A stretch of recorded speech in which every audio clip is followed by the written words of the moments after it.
Nagpaabot kita sa bulahang adlaw sa pagpadayag sa atong dakong Dios og manluluwas nga si Kristo. Ingon ni San Pablo, si Kristo dakong Dios og manluluwas. Ayay. Ingon si Manalo dili Dios. Ako na pong pangutanas publiko. Asa man ta mo to? Kining apostol nga niingon si Kristo Dios o si Manalo nga dili apostoles nga wa sa Biblia nga niingon dili Dios.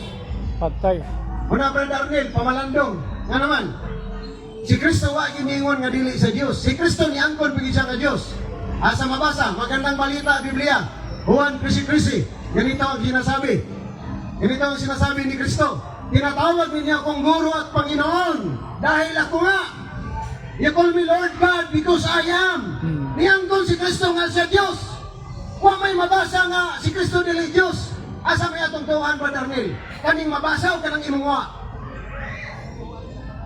Una, inyo bang doktrina, klaro kayo, sa pasugo ningon. Ang dili mabasa, di na tino, di na tuhan. Nganong ito o mangga, nga si Kristo nili Diyos. Nga wa may mabasa sa Biblia, nga si Kristo nili Diyos. Mana, Brother Arnel, pamalandong, kaya sayang kayo, katoliko mga sa una. Nga, nibiya ka, kaya wa ka matudloy. Wapog ka nagton, nirito na kagpaminaw sa ministro ni mo. Una, mga ikson, ang tibok kasulatan, nagisgot kini kang Kristo nga Diyos. Isaias 9:6. Alang kanato na tao ang usa ka bata. Siya pagatawgon og prinsipe sa tanan pakigdait. O pagatawgon siya Dios nga labing halangdon. Ang bata na tao pagatawg og Dios. Isaiah 7:14.